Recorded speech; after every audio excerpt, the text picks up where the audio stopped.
Selamat siang menjelang sore. Shalom. Shalom. Sidang penghiburan yang kekasih dalam Yesus Kristus, saya ajak kita masuk dalam ibadah pemakaman almarhum Yakobus Jeubela saat ini. Mari kita memulainya dengan bersama-sama. Kita menaikkan pujian dari Kidung Jemaat 344 bait pertama.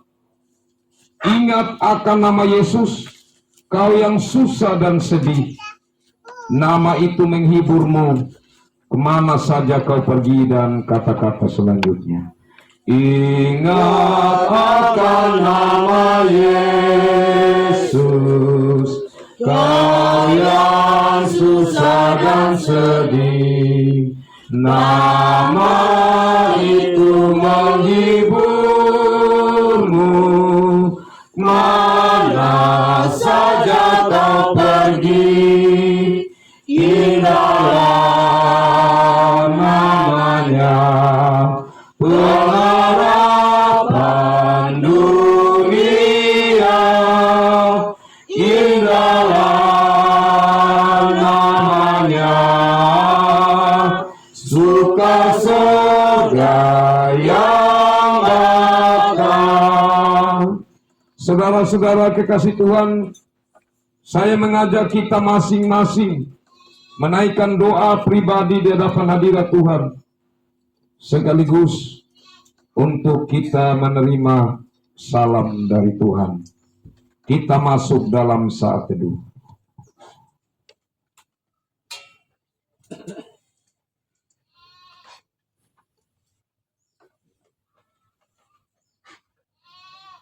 Ibadah pemakaman kekasih Tuhan almarhum Bapak Yakobus Jeubela saat ini kiranya berlangsung dalam nama Allah Tritunggal, Bapa, Anak, Roh Kudus. Salam kasih karunia, penguatan, penghiburan, dan damai sejahtera dari Allah Bapa dan dari Tuhan Yesus Kristus dalam persekutuan Roh Kudus, kiranya atas saudara-saudara. Amin. Amin. Amin. Amin.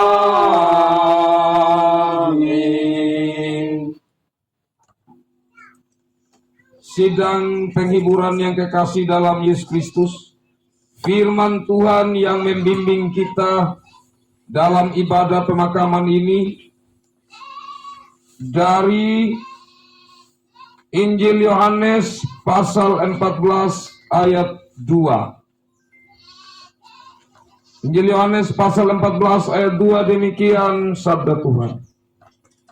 Di rumah Bapakku banyak tempat tinggal. Jika tidak demikian, tentu aku mengatakannya kepadamu, sebab aku pergi ke situ untuk menyediakan tempat bagimu. Kekasih-kekasih Tuhan, mari kita sambut nas pembimbing ini dengan kita menyanyi bersama Kidung Jemaat 408 bait 3. Di jalanku ku diiring, Kidung Jemaat 408. Kita nyanyikan bait 3, di jalanku nyata sangat kasih Tuhan yang mesra, dijanjikan perhentian di rumahnya yang bakar.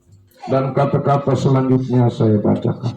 Di jalanku nyata sangat kasih Tuhan yang mesra.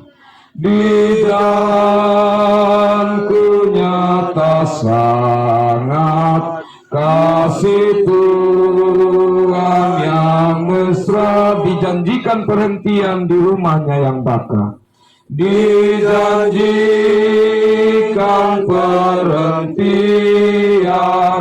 di rumahnya yang bakar. Jika jiwaku membubung meninggalkan dunia, jika jiwaku membubung meninggalkan dunia, dunia. Ku nyanyikan tak hentinya kasih dan pimpinannya. Ku nyanyikan tak hentinya kasih dan pimpinannya. Ku nyanyikan tak hentinya kasih dan pimpinannya. Kita akan masuk dalam pemberitaan sabda Tuhan. Mari kita memohon pimpinan Tuhan dalam Roh Kudus. Kita berdoa. Saat ini Tuhan, dalam kesempatan yang Tuhan berikan kami beribadah bersama di hari, kami akan membawa jenazah almarhum Yakobus Yeubela ke tempat peristirahatannya yang sementara. Kami bersyukur Tuhan memberi kesempatan kami memuji memuliakan nama Tuhan. Dan kami akan mendapat kesempatan kembali untuk membaca, mendengar, merenungkan firman Tuhan. Kami percaya bahwa duka yang kami hadapi itu ada dalam kedaulatan Tuhan. Dan ada dalam pimpinan Tuhan yang senantiasa bersama-sama dengan kami dari hari pertama Tuhan memanggil almarhum kekasih sampai hari ini, di hari pemakaman ini. Ya Allah Bapa dalam kerajaan sorga, kami mohon di saat kami mendengar merenungkan firman, Roh Kudus berkarya di dalam kami. Baik hamba-Mu yang akan memberitakan sabda-Mu, tolonglah hamba-Mu yang tidak layak ini. Pakailah hamba-Mu yang terbatas ini. Biarlah kebenaran-Mu boleh kami mengerti dan mendapat bagian dalam hidup kami. Berkati kami semua ya Tuhan, sehingga kami mengerti firman Tuhan. Dan oleh karya Roh Kudus kami mohon, Tuhan yang pimpin kami, mampukan kami untuk melakukan kebenaran sabda. Mari datang dan berfirmanlah ya Tuhan. Dalam Yesus Kristus, firman hidup, kami berdoa kepada Bapa di sorga. Amin. Kekasih-kekasih Tuhan, bagian sabda Tuhan saya pilih dari Injil Yohanes pasal 14 ayat 1 sampai ayat 7. Injil Yohanes pasal 14 ayat 1 sampai ayat 7, demikian sabda Tuhan, di mana judul dari bagian bacaan atau perikop ini oleh LAI diberi judul atau Lembaga Alkitab Indonesia, judulnya Rumah Bapa. Janganlah gelisah hatimu, percayalah kepada Allah, percayalah juga kepadaku. Di rumah Bapakku banyak tempat tinggal. Jika tidak demikian, tentu aku mengatakannya kepadamu. Sebab aku pergi ke situ untuk menyediakan tempat bagimu. Dan apabila aku telah pergi ke situ dan telah menyediakan tempat bagimu, aku akan datang kembali dan membawa kamu ke tempatku, supaya di tempat di mana aku berada, kamu pun berada. Dan kemanapun aku pergi, kamu tahu jalan ke situ. Kata Thomas kepadanya, Tuhan, kami tidak tahu kemana engkau pergi. Jadi bagaimana kami tahu jalan ke situ? Kata Yesus kepadanya, Akulah jalan dan kebenaran dan hidup. Tidak ada seorang pun yang datang kepada Bapa kalau tidak melalui aku. Sekiranya kamu mengenal aku, pasti kamu juga mengenal Bapakku. Sekarang ini kamu mengenal Dia dan kamu telah melihat Dia. Demikian sabda Tuhan. Berbahagialah saya dan saudara, karena dalam keadaan apapun, termasuk duka ini, maka kita dapat dikatakan sebagai orang berbahagia di saat kita membuka diri untuk firman Tuhan datang dalam hidup kita. Di saat kita membangun komitmen berpegang pada firman Tuhan dan melakukan kebenaran firman Tuhan dalam hidup kita. Shalom. Shalom. Sidang penghiburan yang kekasih dalam Yesus Kristus, kalimat bagian firman Tuhan di ayat 1. Janganlah gelisah hatimu, percayalah kepada Allah, percayalah juga kepadaku. Apa yang saat itu membuat murid-murid menjadi gelisah, menjadi susah hati, menjadi bersedih?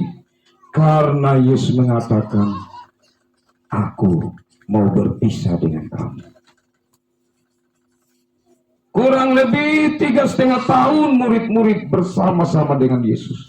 Banyak hal dalam kebersamaan itu yang terjadi, yang membangun satu kenangan-kenangan yang sungguh sulit untuk berpisah dengan Yesus. Tapi saat Yesus mengatakan, janganlah gelisah hati. Ini kalimat dari seorang yang 100% Allah, 100% manusia. Yesus mengatakan, janganlah gelisah hatimu. Di sini Yesus menyatakan bahwa Dia ini Allah. Dan apa yang Dia katakan tidak perlu diragukan. Tapi masalahnya, para murid belum mengenal secara mendalam siapa Yesus itu. Percayalah kepada Allah, percayalah juga kepadaku. Ini seperti ada kesetaraan dalam hal atau hal yang sama saat percaya kepada Allah dengan percaya kepada Yesus. Tentu ini yang sulit diterima secara logika, akal budi, bahkan secara iman oleh para murid. Kenapa?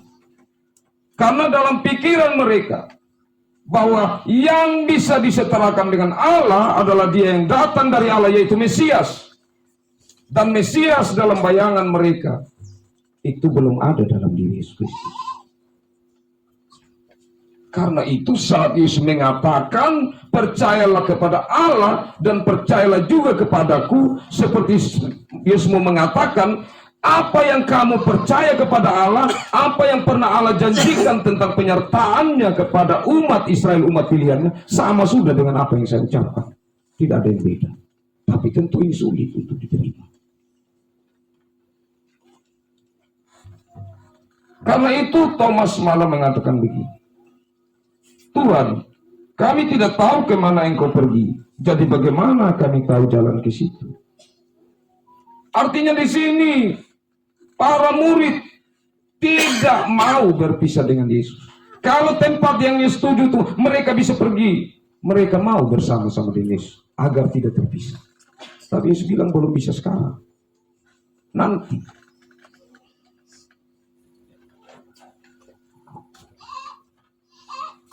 Tetapi di sini kekasih-kekasih Tuhan, bahkan peristiwa bukan saja nanti, tetapi sekarang pun seharusnya mereka bisa merasakan bahwa Yesus tetap akan bersama mereka meskipun secara fisik Yesus tidak lagi bersama mereka. Hal yang kedua, kekasih-kekasih Tuhan, di rumah Bapakku banyak tempat tinggal. Jika tidak demikian, tentu aku mengatakannya kepadamu, sebab aku pergi ke situ untuk menyediakan tempat bagimu.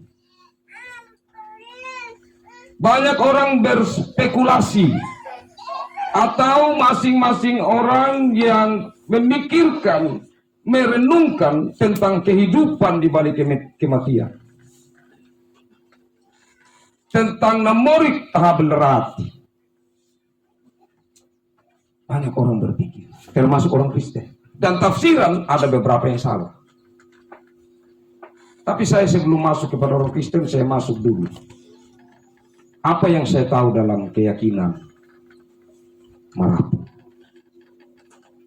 Kalau Merapu yang mirip mungkin sama. Kalau di Sumba Timur ada yang namanya Prema Mati. Itu tempatnya orang-orang mati. Saya juga sempat tanya, kenapa kamu bisa tahu di situ itu tempat orang mati? Oh, Bapak Pendeta, itu di tempat tertentu, artinya mereka cerita di tempat mereka. Itu di situ kenapa kan bilang pernah mati. Sebelum ada orang yang mati di sana suruh pukul gong. Oh begitu? Iya. Itu benar.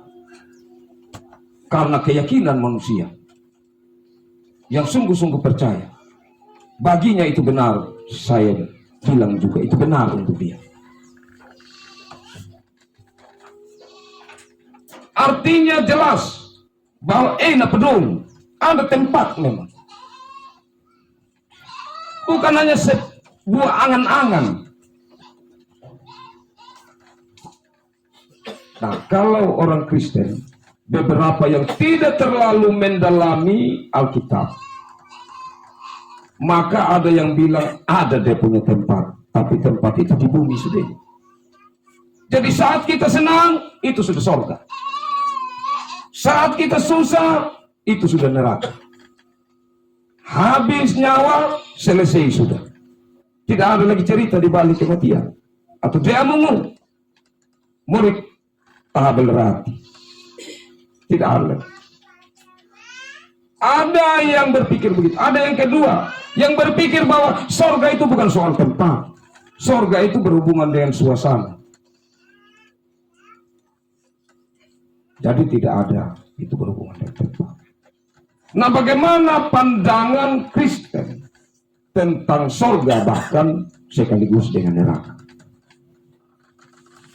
Bahwa orang Kristen percaya surga benar-benar ada. Pertama itu tempat. Pedung. Yang kedua, surga itu juga berbicara tentang suasana. Kekasih-kekasih Tuhan, kalau berbicara tentang surga itu ada di bumi, akhirnya nanti ada juga yang percaya. Kalau nanti Yesus datang yang kedua kalinya, bukan di mana-mana itu surga. Ini bumi nanti sudah menjadi surga.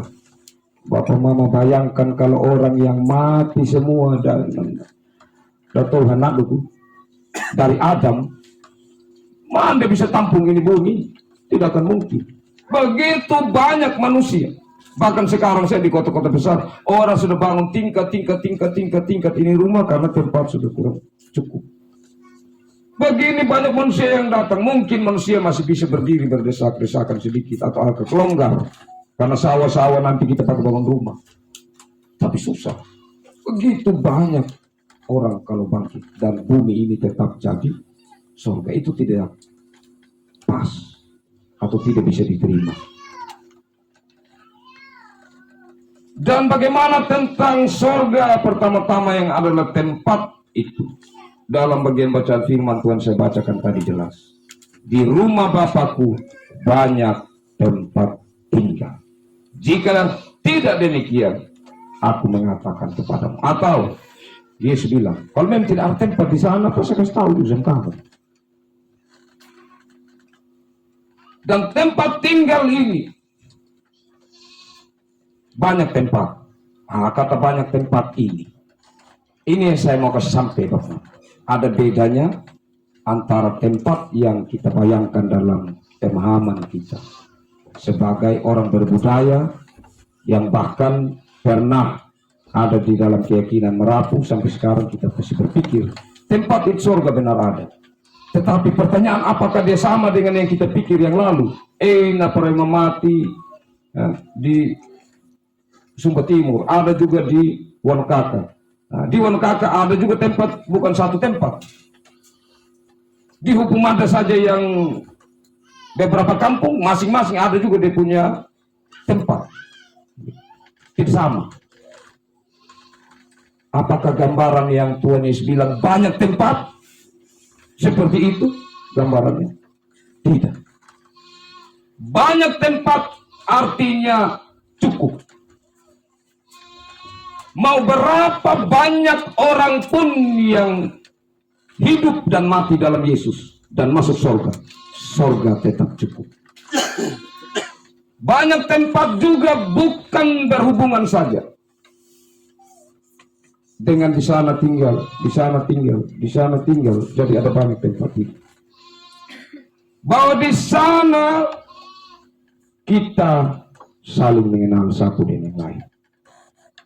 Karena secara budaya, hal yang misteri, saya juga tidak bisa jawab.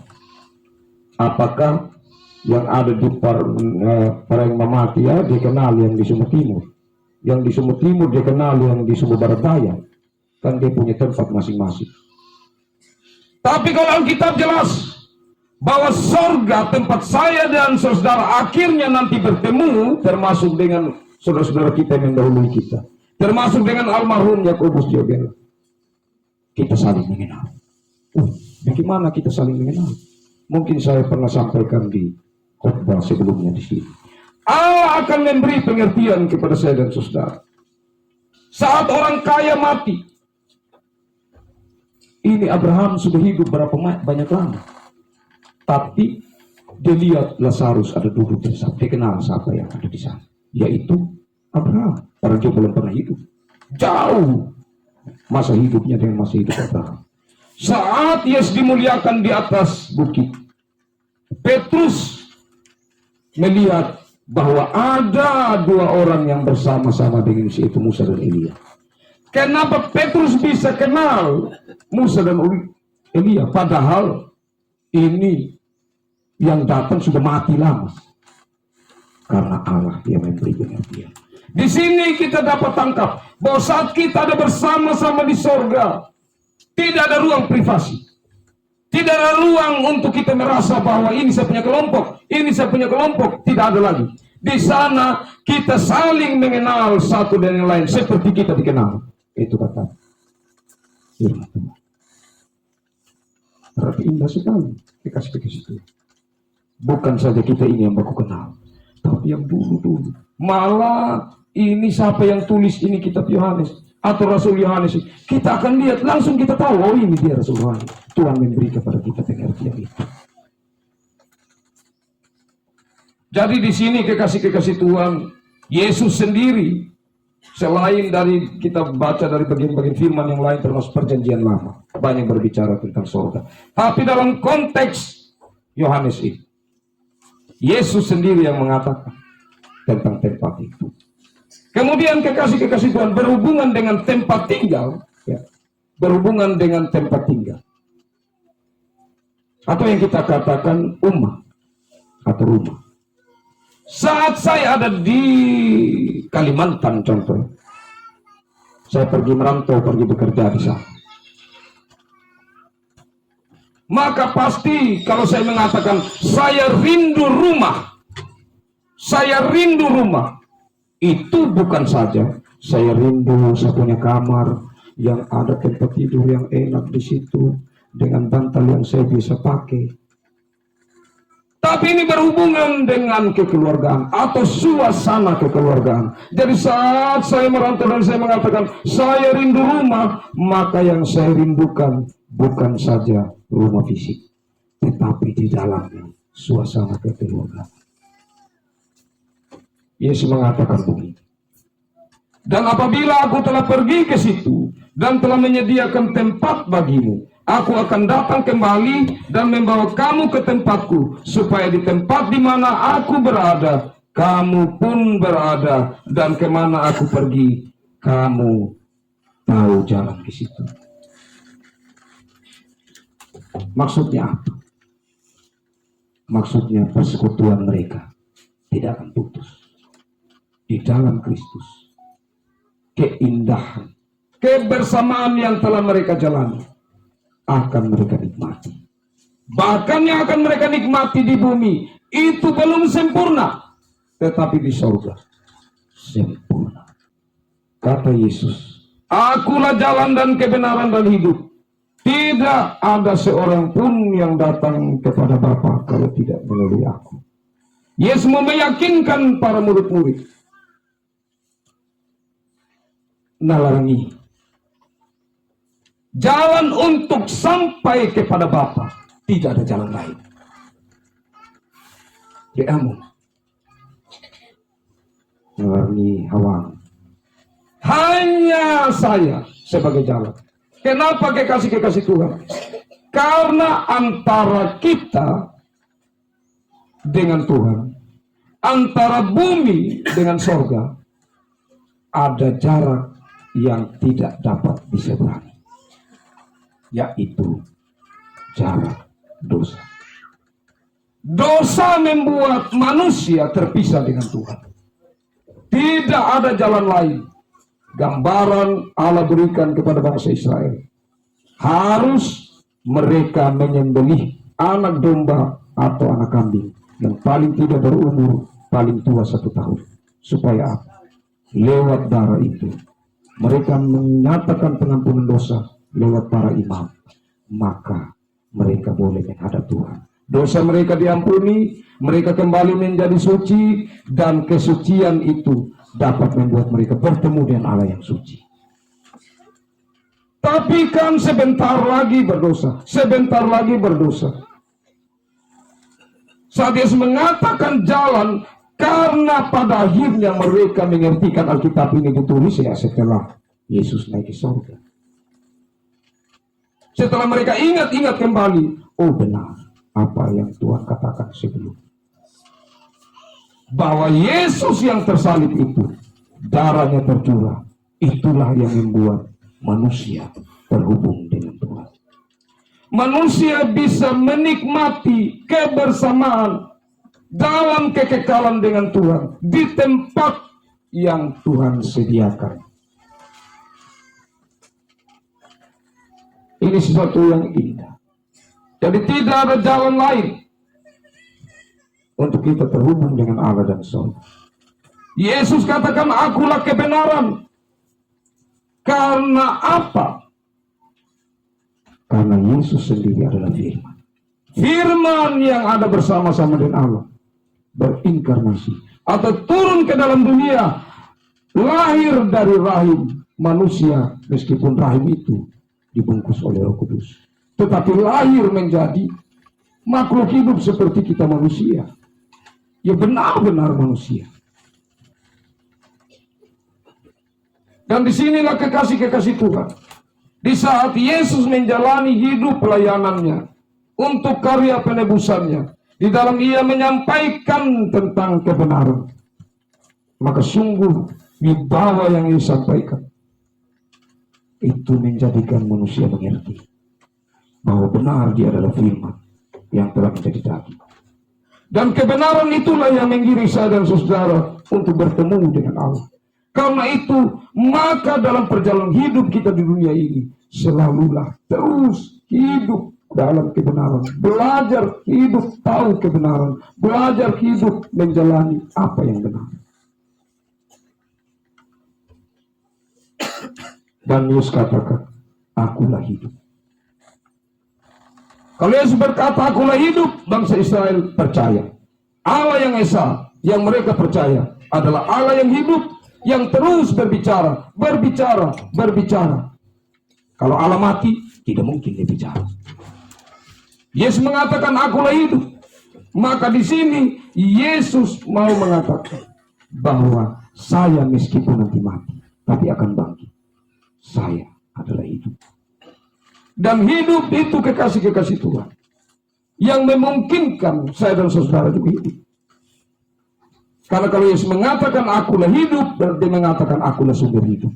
Segala sesuatu yang ada makhluk hidup di dunia ini ada karena saat Allah menciptakan segala sesuatu, itu dikaryakan oleh Allah Tritunggal.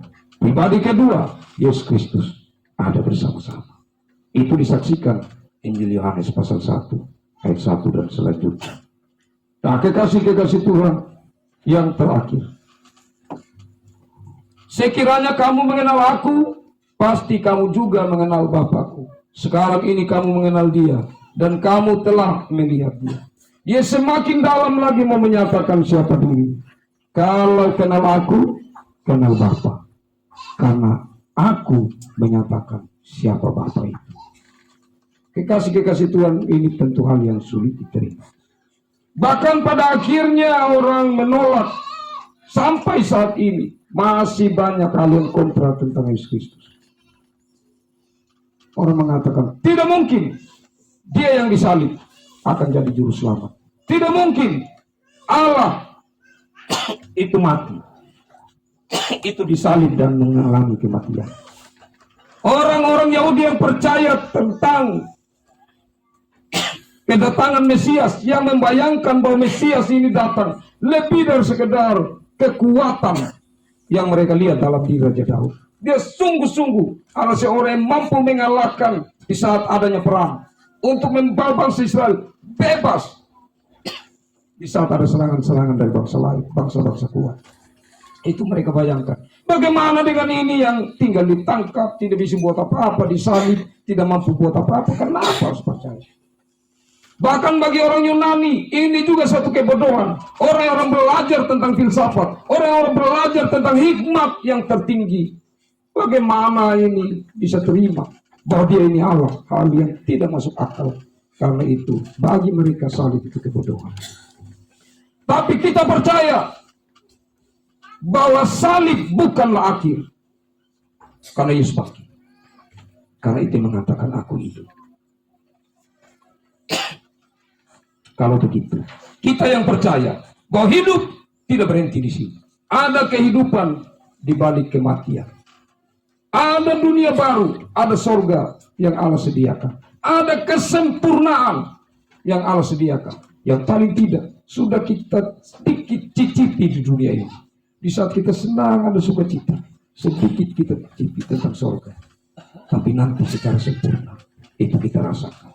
Karena itu berjalan dalam pengharapan bahwa kita sedang berjalan untuk kekekalan. Dan kita bersyukur karena kita berjalan tidak di jalan yang salah, tetapi dalam Yesus Kristus.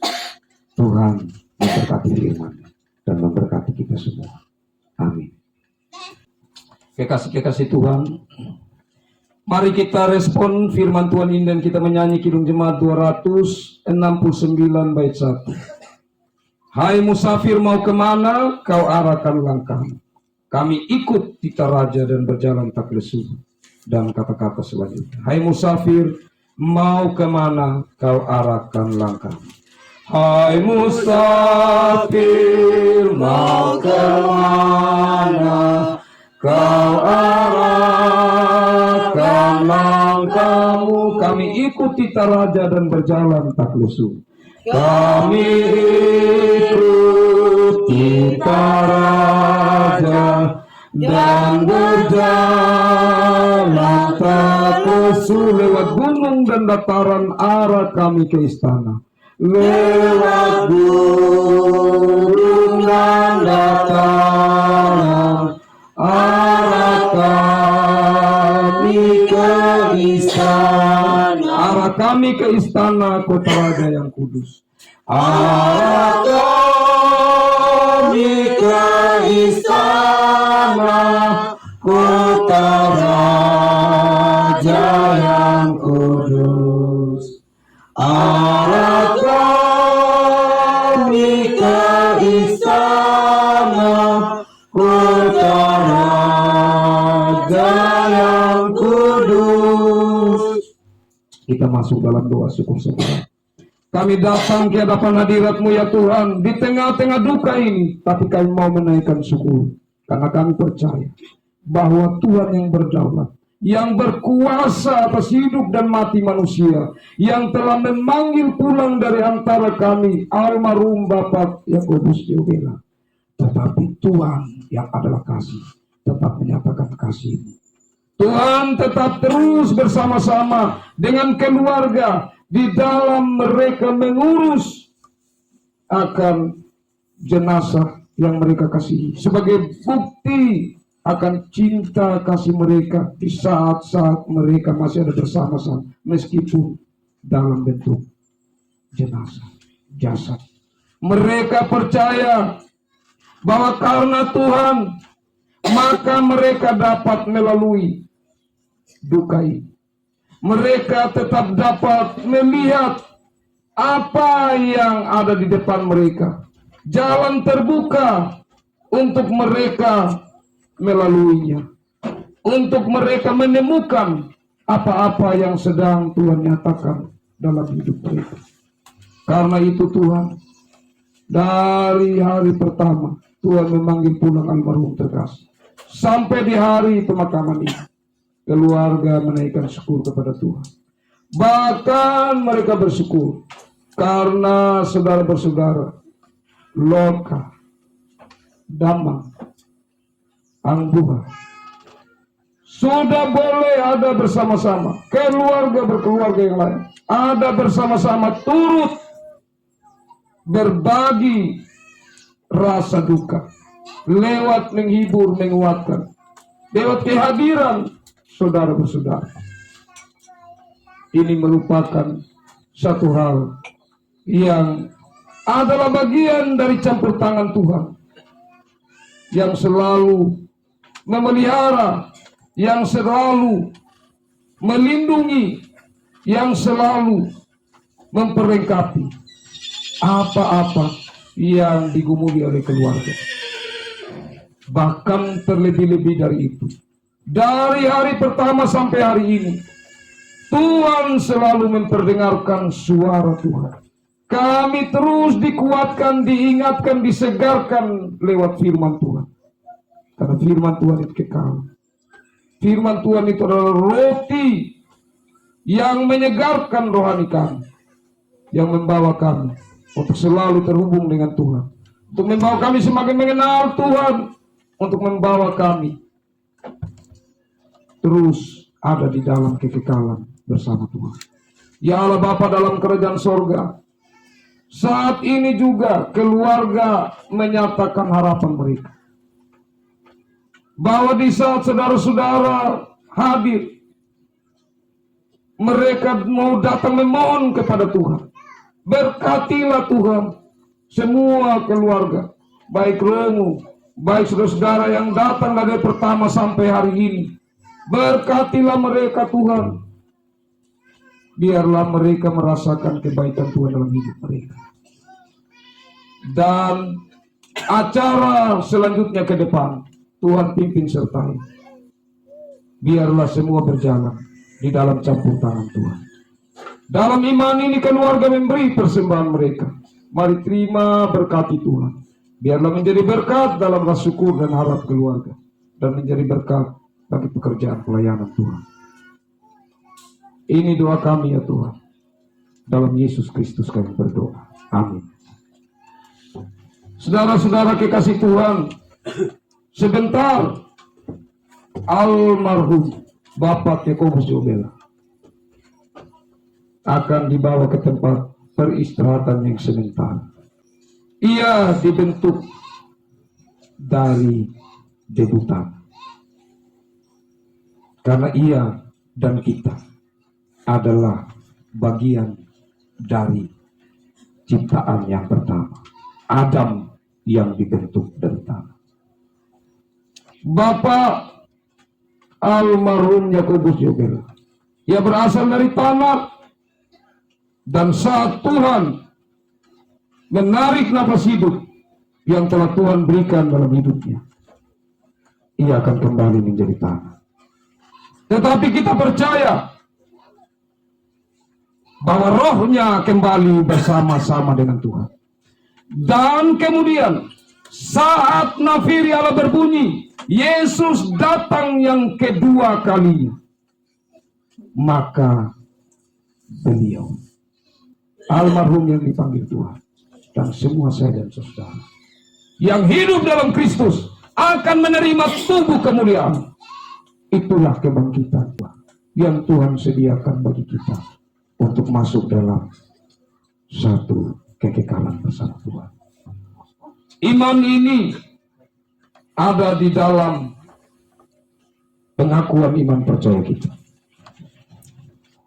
Karena itu mari bersama-sama dan semua orang percaya di segala tempat dan waktu, kita menyatakan pengakuan iman percaya kita lewat pengakuan iman rasuli, dan kita berkata, aku percaya kepada Allah, Bapa yang Maha Kuasa, Khalik langit dan bumi, dan kepada Yesus Kristus, anaknya yang tunggal, Tuhan kita, yang dikandung daripada Roh Kudus, lahir dari Magdala Maria, yang menderita di bawah pemerintahan Pontius Pilatus, disalibkan, mati dan dikuburkan, turun ke dalam kerajaan maut, Pada hari yang ketiga, bangkit pula dari antara orang mati, naik ke surga, duduk di sebelah kanan Allah, Bapa yang Maha Kuasa, dan akan datang dari sana untuk menghakimi orang yang hidup dan yang mati. Aku percaya kepada Roh Kudus, gereja yang kudus dan am, persekutuan orang kudus, pengampunan dosa, kebangkitan daging, dan hidup yang kekal. Amin. Kekasih-kekasih Tuhan, angkatlah hati kita di hadapan Tuhan untuk kita menerima berkat-Nya.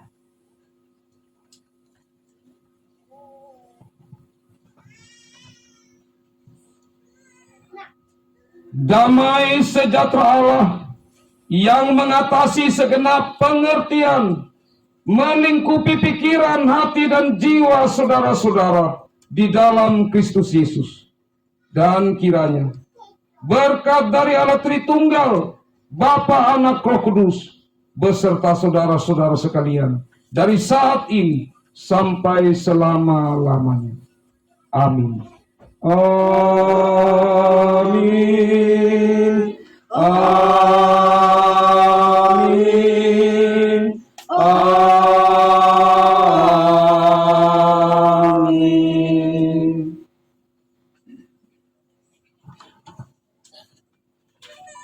Kita menutup serangkaian ibadah ini dengan kita menyanyi bersama tiap langkahku dalam basuhan kaki.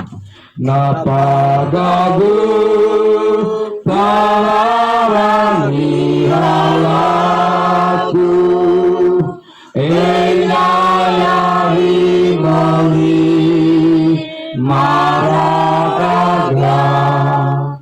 taduka yakata